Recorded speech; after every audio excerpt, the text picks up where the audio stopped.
like both Vito and Kim, shared more about their recovery, and that's what I usually do too. I'm a little hesitant to ever say that I don't ever talk about what it used to be like, and I usually never do, and I probably won't today too, but I've been to too many meetings where I've heard speakers say that, well, I never talk about what it used to be like, and then for the next 55 minutes, that's all you hear, So I'm a little nervous to ever say that because I really don't know whatever is going to come out. But I always do like to start off by one thing, and Vito said this too, and I must say this too, because people who are close to me and who know me well consider me kind of an intense person and kind of an opinionated, and I just must say that really anything that is said here today is totally my opinion, okay? And it's totally what is going on in my life today as an accumulation of the last 21 years in recovery, and that has changed. What I talk about today, I didn't talk about 5 years ago, and probably next year I may not talk about it, I hope, because what I do is I believe in working the 12 steps of Narcotics Anonymous, and I do that very actively in my recovery. And in that process, what happens is that I keep going through that change that is necessary to get us clean. So even anything I say today, don't even take it too serious because, it's going to change anyway. So I don't even know why we do this stuff, do you?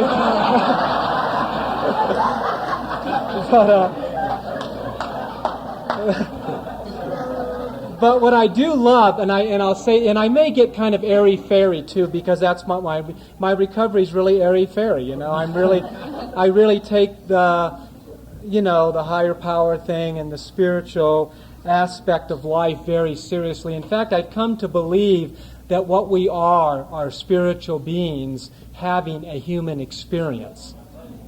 So I believe that it's a very, very important part of my recovery, and I usually talk about it a lot. And I'd really like to say that what I believe in very strongly, and it gives me chills every time I think about it, and it comes from I'm not scared to use the word Alcoholics Anonymous either, by the way. I am an addict. My program of recovery is Narcotics Anonymous. It's the only meetings I attend. And but like most people with anybody over 10 years, I went to AA. Forgive me. I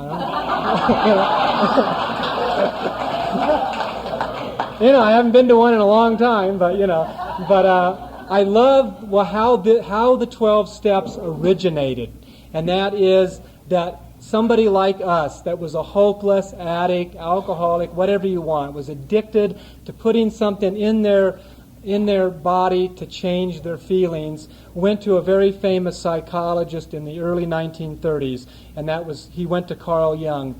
And what happened is that this psychologist was honest enough to tell this man that I cannot help people like you. In other words, and I think this is true for me, I don't know about you, but the only way that he said, I've ever seen anybody help like us is that if we handcuff you to a bed and keep 24-hour surveillance on you, maybe you won't use again.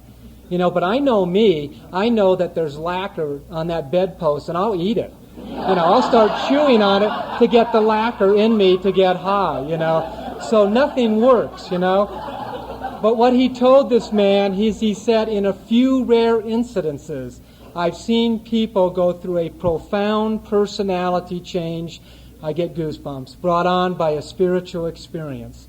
And that's people like us, that is our only hope. And I would like to also say that the 12th step is a summary of what happens in the 11 steps. The 12th step says, having had a spiritual awakening. And we try to carry this message. And what is this message? It is the spiritual awakening. So I think that's that's what this thing's all about. And for me, that's why I have to keep working the steps, because I believe intensely in my heart that I must keep going through that profound personality change that is brought on by a spiritual awakening, or I use again. I use again. It's as simple as that. That's what it's all about for people like me. And I also have a belief, and this is a belief that has happened in my life through working the steps, that I believe that all the steps are designed to get me to the 11th step. I believe that the 11th step is the catalyst of this program, And I just like to, say what I think about addiction and what I think addiction is. And that's what I love about our first step. Also, what we've mentioned in many meetings around the world, that we're not powerless over marijuana, heroin, Quaaludes, anything, alcohol. We're powerless over our addiction. And I always like to start off that I did come from a very loving family who was still together. There was no alcoholism in my immediate family that I grew up in. But, and I came, was very touched, very hugged, very loved child. And what happened is, I don't know, I was probably about 5 years old, and I was dropped off at nursery school or kindergarten. I don't know what it was called, but it was my first remembrance of going away from the home and ending up in a room like this at school that first day among my peers. And that's where I, through my work and the steps and everything, that I have gotten in touch where my addiction started.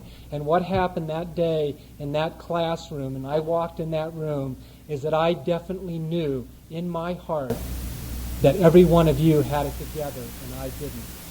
Every one of you knew what that teacher was talking about, and I had no idea what the hell was going on. What that's called is separation. And that's what my disease is all about. What this program is all about for me today, and will continue to be for the next 21 years, is alleviating that separation and learning intimacy with you and with my higher power. And I don't separate that. Whenever I talk, and if I say anything about my spiritual way of life, what I mean is Narcotics Anonymous. I mean the 12 steps. If I talk about God, my relationship with God, it's the same thing. I'm talking about my relationship with you. Because for a long time, I thought that, because I got to say, I started using in 1959. I went to my first meeting in 1968, and I got clean in 1971. Now, I'm blessed. I used in the 60s. It was totally okay. I mean, everybody promoted it, I mean, and it was, when I got LSD, it was really LSD. When I got Coke, it was really Coke. When I got heroin, it was really heroin. If I got glue, it was really the pure stuff, you know what I mean? It didn't matter, And that's what I did. I was just an addict. I didn't care what I used. I didn't care if I was sniffing testers or Reveal glue or shooting white china heroin. It really didn't matter.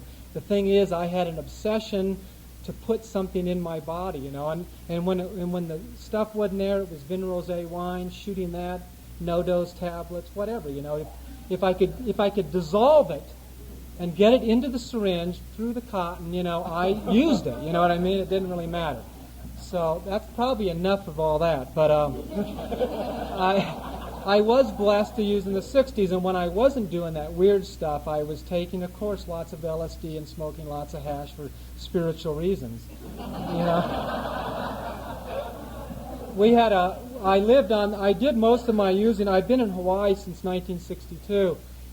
So I did most of my using on the North Shore. I lived on the North Shore of Oahu all through the 60s, and we have a mountain range right behind the ocean, and we used to hike up there and into the meadows, into the woods, and we used to take Tim Leary's psychedelic prayer books and just take these huge doses of LSD. Now, and this is the time, when I was a flower child, I was a hippie, and the big thing was everyone sat in a lotus, that was the thing, and I couldn't do it.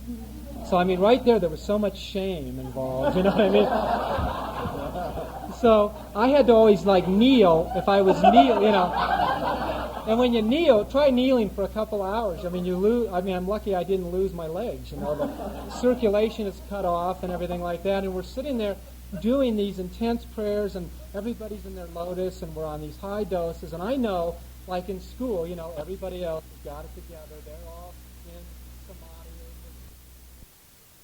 Around the neighborhood, there's this weird lady that appeared, and I hadn't seen her yet, but everybody was talking about this lady, and what happened is that this weird lady, she was kind of weird, she was in her 50s, and she had hair down to her waist, and she kind of strolled around in her bikini all the time, and she kind of looked like a Indian or something, but she was just like real weather beaten and everything. But what happened is she went to this house that was on the beach, and she reached up and found the key above the door, and she, moved in.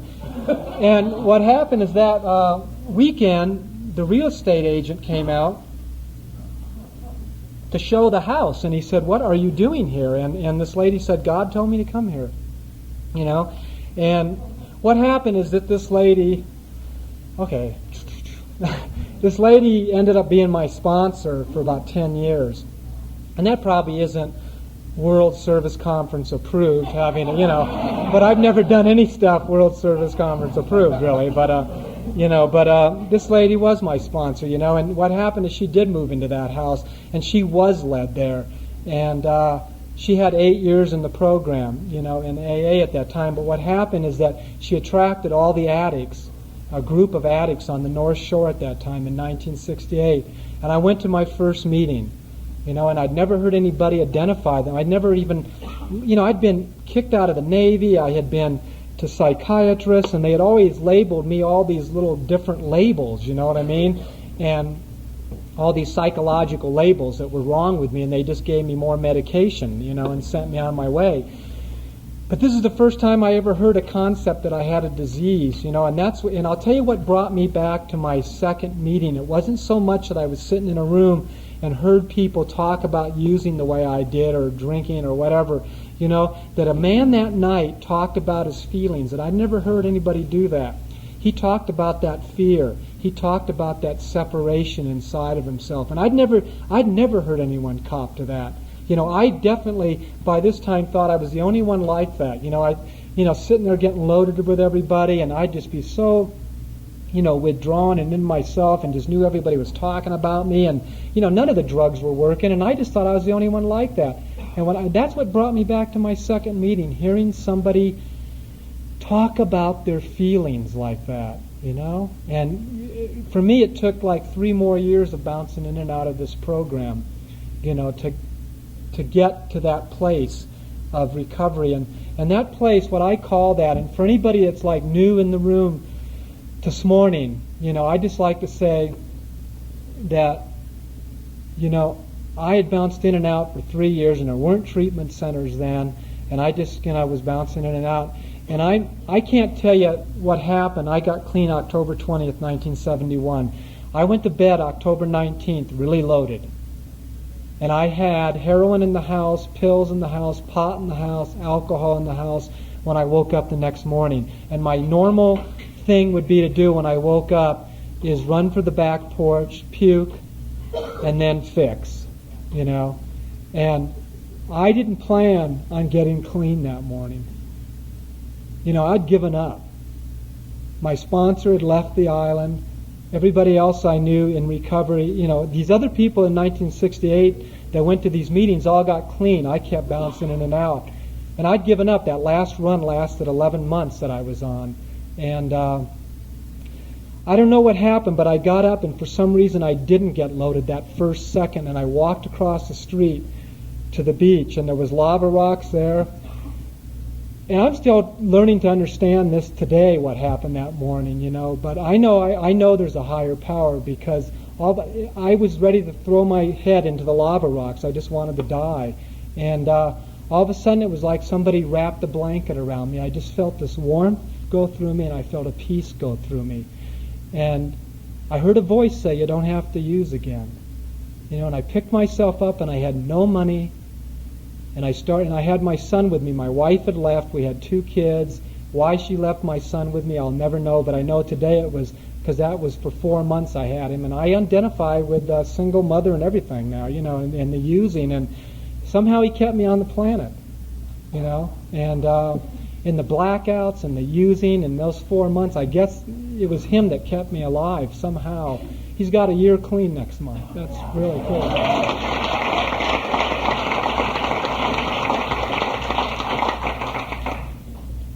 But we were sitting on the beach, and that thing happened, and that voice happened, and I picked myself up, and I picked him up.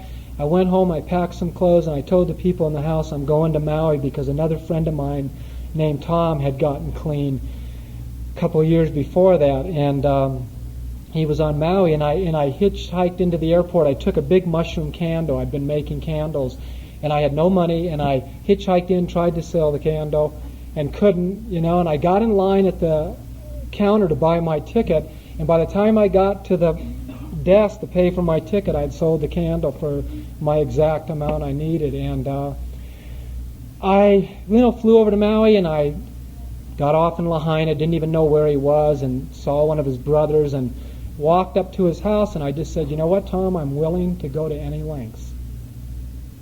And what I got to say to the newcomer today is, if you're sitting in this room with one day clean, if you're sitting in this room with whatever clean, this is an absolute gift. We don't do this stuff. We don't know how to stay clean. Everybody in this room, we were destined to die of addiction.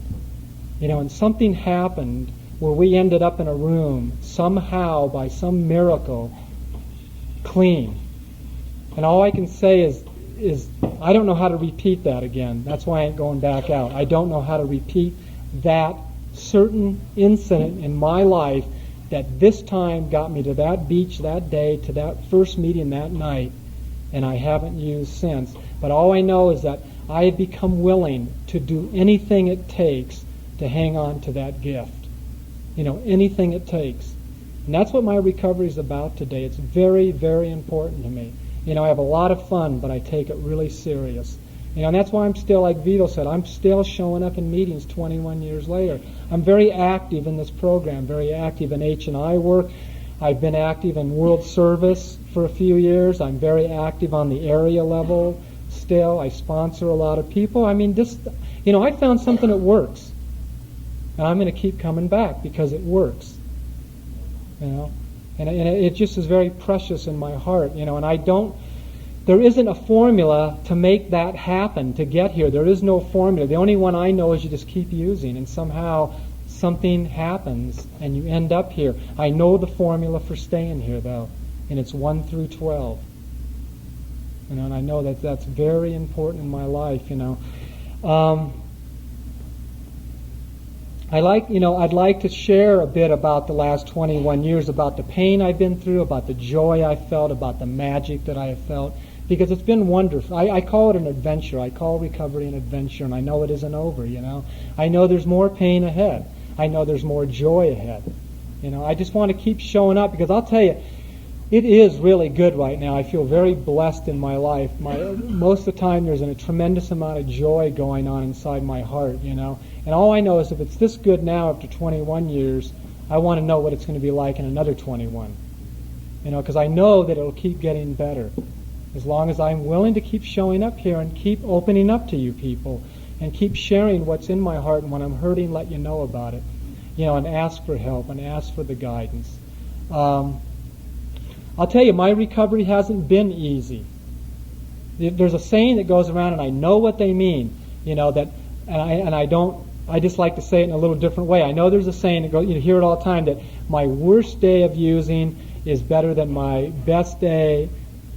My worst day in recovery is better than my best day when I was using. And I understand what that means, and I never want to return to the hell of using drugs ever in my life. But I'm going to tell you, real honest, for me, I've hurt worse in the program than I ever hurt when I was using.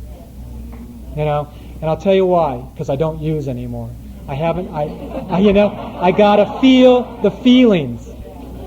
I gotta feel the feelings.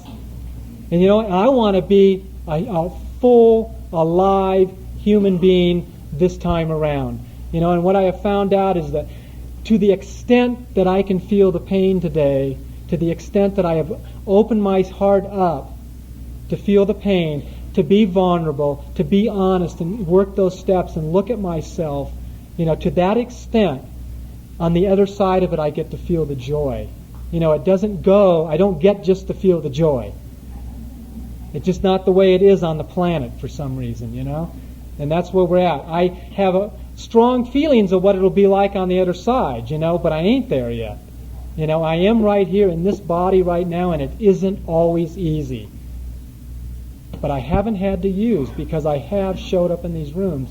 and I have worked with a sponsor, and I think that's very important to work with a sponsor. I always need that. I'm in between right now. I've always had a sponsor more or less, and I just did some work with somebody, and it's time, and I'm moving on now to some other stuff. But it's very important to always be on a one-to-one thing for me, working those steps with somebody. It just is. That's what that's what I need in my recovery. When I got clean, I had lost my my wife and my kids and stuff like that, and I never regained that marriage back. But today that woman is one of my best friends. She's on a spiritual path. She's in a 12-step program. Like I said, my 23-year-old son will celebrate a year next month. My 25-year-old daughter has 4.5 years in the program. My present wife has 8.5 years. My first wife is on. It's just wonderful. I'm inundated with the stuff. I just, and I'm very happy about all that stuff. But I came out of the 60s, and I had that spiritual quest going on through the drug use. And so when I came to the program, this God thing didn't bother me. And I know it bothers some people, and that's okay, and that's why we have a God as you understand God, and a higher power, we call it, and we don't force anything down anybody's throat, and that's what's beautiful about this thing. But it didn't bother me, and I was a seeker when I got here. And I guess my first sponsor, was quite into that stuff, and I think I really needed that. And I could talk all day about my first sponsor, but I won't. But what she did for me in those 10 years was so precious, and I'm just learning every day of my recovery to still understand the seed she planted inside of me, And I told you about the way she moved into that house. I'd just like to tell one more story because it's very important, since I believe the 11th step. I'm glad Vito did a beautiful job going through the steps and traditions. I'm going to buy that tape just to have that, just to have that. And I do that sometimes in some of my talks, go through the steps too, and that's not necessary today. So, but I just like to say, that I believe, like I have this belief about the 11th step, and I believe that is where the whole thing takes place. After going through those first 3 steps, and that 3rd step, I'm turning my life and will. I make that decision to turn my life and will over, and then if you look at 4 through 10, like it's been said, it's where all the inner work's done, where all the honesty is, and where I have to keep doing that. For me, that's what happens in that 4 through 10, is it clears that channel.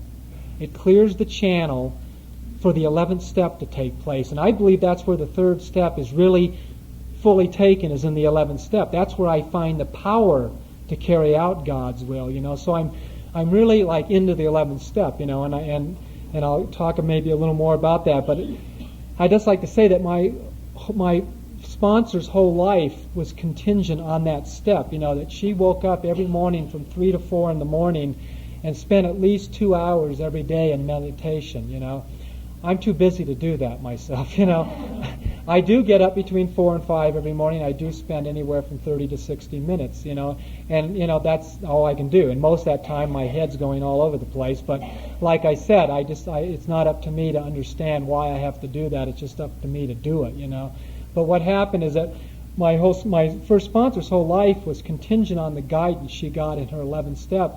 And not only that house, and I wouldn't be here today if she hadn't have made a fool of herself and reached above that door and walked in that house and told that real estate guy, I'm supposed to be here, I wouldn't be here today, and either there's a lot of other people wouldn't be here today because of that. And what happened about a year after that, I had gone back to California, and I hadn't gotten clean. I'd been clean, get used, clean, use, clean, use. That was my pattern for 3 years. But a very good friend of mine who I did a lot of using with just got out of a mental institution, and he was just a mess. He stuttered, he couldn't talk, he couldn't do anything. And he came over to my house one day and he said, I'm going to Hawaii. And I said, well, okay, listen. I said, great. It's a great place. I said, go to the North Shore. That's where everybody hangs out, And I told him about this lady, Flowbird. And I said, I described him to her, and I said she's an alcoholic, and but he, in his head, he didn't understand. He thought, oh, good, an alcoholic, a lush. If I have to, I can go shack up with her if I need a place to stay.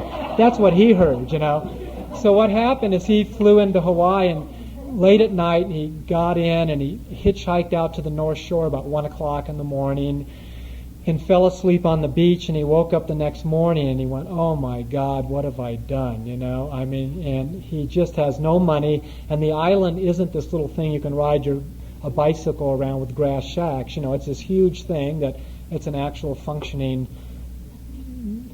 country over there, or whatever it is, state, and so here he is, and he's just like, what am I going to do, and he's just sitting under this bush out at Sunset Point on the beach. Meantime, this woman is woken up for meditation, and she's about a mile up the beach, but right on the beach too. And she gets this guidance, this very clear guidance, go to Sunset Point right now. So she wakes up, and she wakes up these other addicts in the house that are in recovery, and she says, get the car started, I got to go to Sunset Point. And they say, why don't you just walk across the street? She said, no, I have to go now, get the car started. So she drives down there, and she gets out of the car, and she walks out on the beach, and she goes, okay, God, here I am. What do you want? Meanwhile, Tom, wakes up, and he looks up and sees this woman that I've shown him a picture of. I told him, and he recognizes this woman, and he walks up and mumbles her name and mumbles my name, and she goes, you're why I'm here. Put your stuff in the car. He hasn't been loaded in 24 years.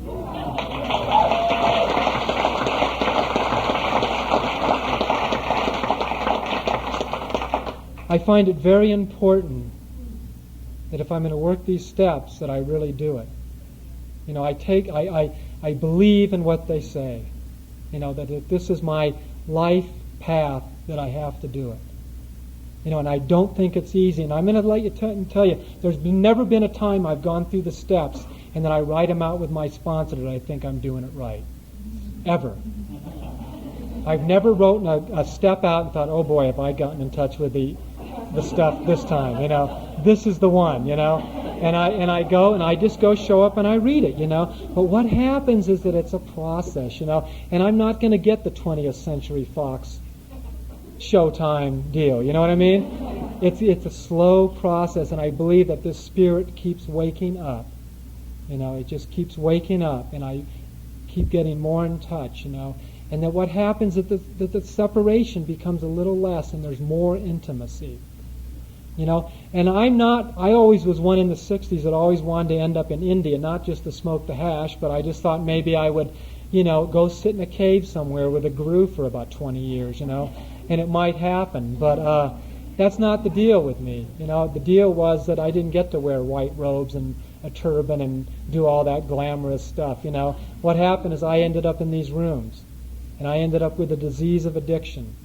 And that was my transmute, whatever you want to call it. That's what it was for me this lifetime, And I just don't want to ever fall short, fall away from this thing. I just want to stay here, stay teachable, and all that. And through the years, this thing, I came out of the 60s with all this glorified stuff of India and the loincloth and all that, and in the spiritual thing of the program. And there was a good many years when I really thought to be spiritual. I only wore stuff that I bought in a thrift store. This is in recovery. I didn't think it was right to have anything nice. I took the vow of celibacy somewhere early in my recovery, and I stayed celibate for 2 years because I thought that was spiritual. I didn't even masturbate. If I had a wet dream, God got me off, and that was fine. I thought,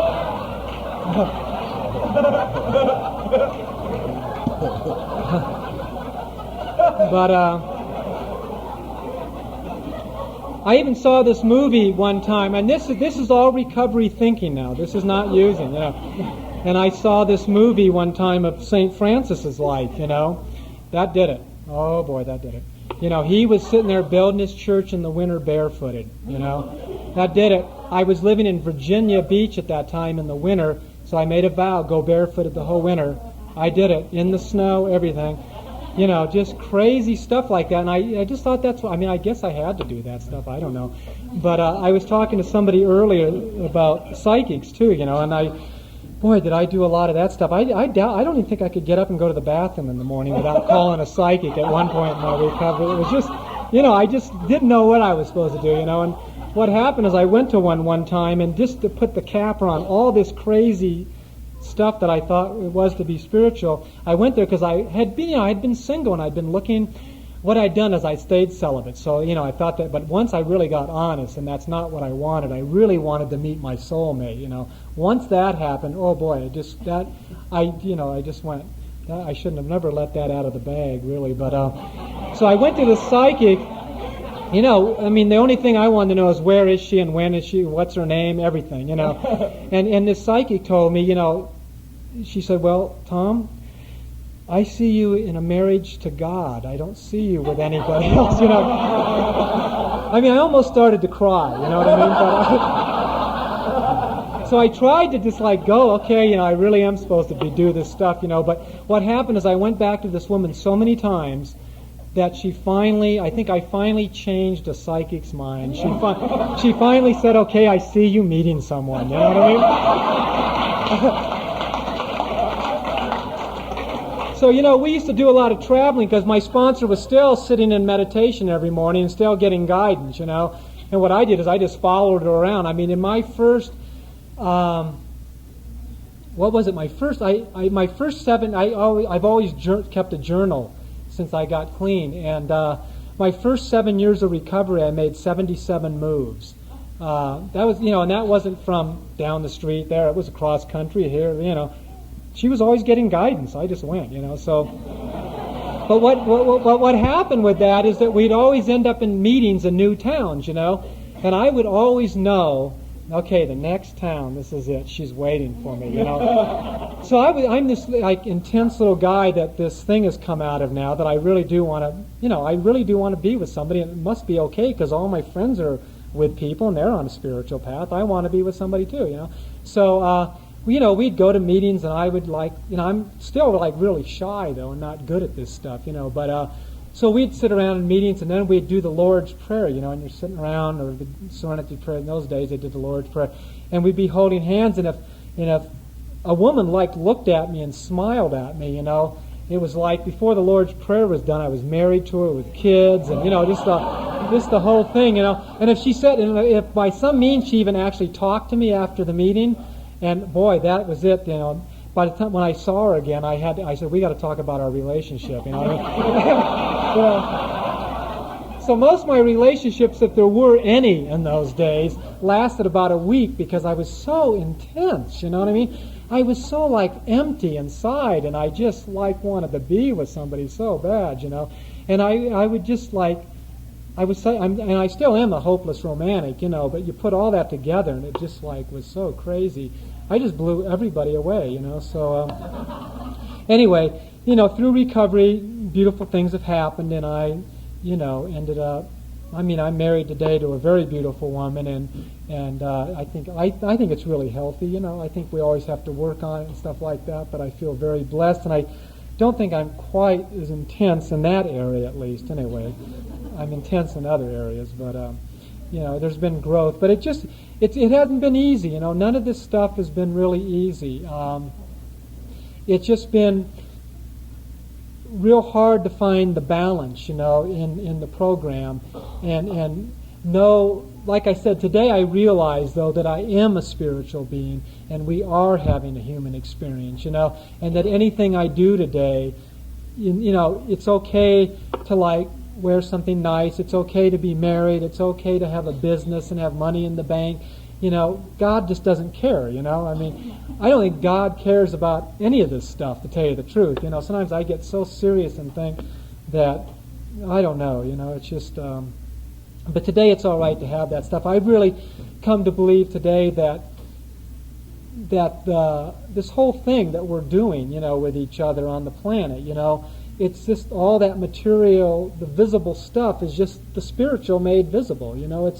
It's all part of the cosmic plan, and as long as I'm showing up and willing to just try, just willing to show up and and practice these principles. I love that, and I had the privilege. The principles are what it's not like when I take step one, and I admit I'm powerless over my addiction, and that my life's unmanageable. And I write out what that means to me. What I try to tell the people I sponsor to do, and what I try to do, is when you write out the step and you write out what those words mean to you and all that, like we do, what is the principle in that step that you come up with? Because there's many principles in all the steps, but all the time and all the years in the program, you always hear about the principles, but nobody ever. Well, we hear that honesty, open-mindedness, and willingness are the principles of the program, but we never talk about principles. You just hear, well, what the hell are they? You know what I mean? But I had the privilege of being on the last and one of many committees of the How It Works and Why that was finally approved this year, and we really did in the 12 steps try to talk about the principles, actually name them and everything. We really took a risk, you know what I mean? Especially in NA. I mean, everything's a risk, but it has to go through so many channels to get approved. I really had these great aspirations that we'd have this, it's going to be. I think it's going to be a really good book. But things get pretty generic when you have to worry about what every person's going to think about this word. You know what I mean? It just gets kind of generic. But we really did try to talk about the principles, and that's what I try to get in touch with when I work the steps, are those. And just for me, on any path, I just think that surrender for me has got to be there in step one, as one of the main principles in step one, that if I don't get in touch with some kind of surrender in that step, that I can't even move on to the other steps. I can't get myself out of the way enough. And that's, there was a big thing, because I did go to AA for a few years till we got NA. We started NA, by the way, in Hawaii, actually officially NA. Our first official meeting was in about January or February of 1973. And then it expanded, and over the years I didn't find it necessary to go to the other fellowship at all because, I knew that Narcotics Anonymous was my home and stuff like that. But what I love about our first step is that it says I'm powerless over my addiction. There's a little saying that goes around in the other fellowship that step one is the one step you can take 100%. And maybe you can't. I have never done that yet in NA. I've never been able to take. I always have to go back to step one. I don't think I'll ever be able to take it 100% because there's still separation in my life. There's still that separation in my life, and there's always a new surrender to get in touch with when I go back to step one. I always need to do that, before I start this program, and it's just, I love that about our fellowship. I don't know if there's a lot of difference in a lot of stuff, but I know there is difference in that first step. I'll tell you that. That really keeps me aligned, and keeps me knowing that I have to start over again with a sponsor and start on that step and end up on the 12th step, like I mentioned before. And I'm just really praying right now, to have God reveal that next person to me that I do that with. I was talking to a gentleman at the beginning of the meeting, and that has 17 years or something, and we find ourselves sometimes having to go outside the program. It's as simple as that, and that's okay with me, and I'll just admit that. None of my tapes ever get on the World Service tape list anyway, so who cares, but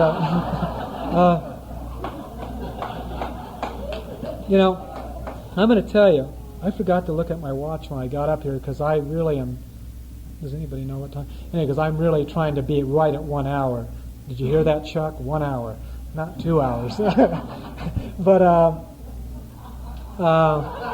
no, I really blew it one time in Texas. I don't know where I went. I got up here and I must have went into a total blackout. But 2 hours later, I was done. The tape, they had to use 2 tapes. I was totally embarrassed, but nobody threw anything at me. They should have, But anyway, where was I going? Oh, yeah.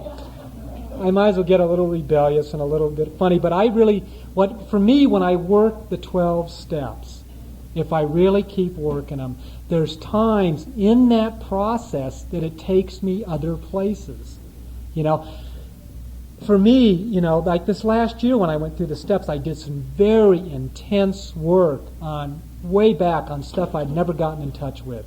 And I couldn't do that by just sitting there writing my 4th step and going to my sponsor with my 5th step. I had done that a million times. What I did is I went through a whole week-long thing. It was all 12-step oriented. It was everybody there was in the 12 steps. But it was the most intense 4th and 5th step I have ever done. It involved role-playing. It involved acting out the stuff, And I'll tell you, stuff came up where I cried for an hour in my sponsor's arms during one of the processes. I got in touch with stuff that had never, ever surfaced. But in that willingness to go through the 12 steps, it took me outside this room. It took me outside the parameters of, maybe Narcotics Anonymous per se. I think it was Narcotics Anonymous to me, but you know how rigid we get sometimes, And obviously, just like Vito was mentioning, we don't tell anybody how to pray or meditate in here.